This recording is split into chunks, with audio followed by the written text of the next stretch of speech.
With it being 1 year since the crazy beef that Drake and Kendrick had, currently both Drake and Kendrick Lamar are winning. And when I say that, I'm not talking about the battle between them or anything like that. Right now on the Billboard Hot 100, both Kendrick and Drake have songs charted on the top 5. Drake has Nokia, which debuted at number 10, then got bounced out the top 10 for a few weeks, then bounced back to number 10, to number 7, to number 3, to number 2, and now it's at number 4. So clearly this is a hit record and it's actually going. You gotta give credit where it's due no matter how you feel about Drake. This song is a hit, but Luther by Kendrick Lamar and SZA is a whole nother beast. It debuted on the Billboard Hot 100 at number 3 in December 7th, 2024. Then it got dropped down to number 7 because it was around Christmas time. Big Christmas songs tend to be in the top 10 on Billboard, so there's no surprise there. Then a week after that, Luther got knocked out completely out of their top 10 because Christmas season was in full effect. Then about 2 weeks later, Luther popped back up at number 7 and stayed around that ballpark for about a few weeks, number 5 through 7, until the song eventually hit number 1. And Luther's been at number 1 for about 11 weeks now. This is a true hit record. This song isn't going anywhere anytime soon. And with the smooth Luther Vandross sample and SZA's soothing vocals complementing Kendrick Lamar, this song was bound to be a hit. Kendrick and SZA have so much chemistry. And as for Drake, the reason why his situation is very impressive because he was dealing with the whole situation with his label by trying to expose them, claiming they're using unfair tactics to put him down and favor Kendrick more when he benefited from those same things. So a lot of people were kind of worried for Drake because you're exposing the top people up there. So fans didn't see a top 10 record coming Drake's direction anytime soon. Like maybe a song could debut in the top 10, but it would immediately drop the next week or two. But that's not the case whatsoever. Nokia is a hit record. It's sticking. It went down, it went up, it went down, and it's staying very consistent.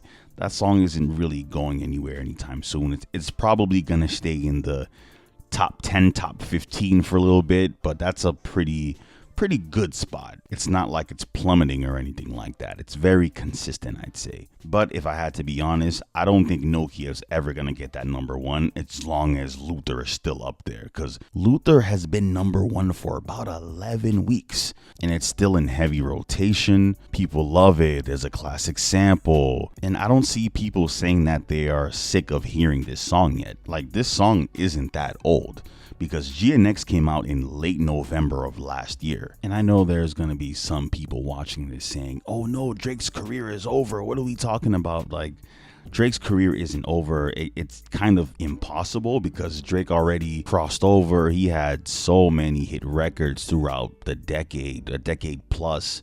Drake has a lot of fans. You have to be honest, no matter how you feel about Drake. And he can still get a hit, as you see with Nokia. And those same people can't say, oh, it's the machine pushing him, but people were saying the machine was working against him because he was exposing them and all that. And that's why the Nokia charting so high was very impressive.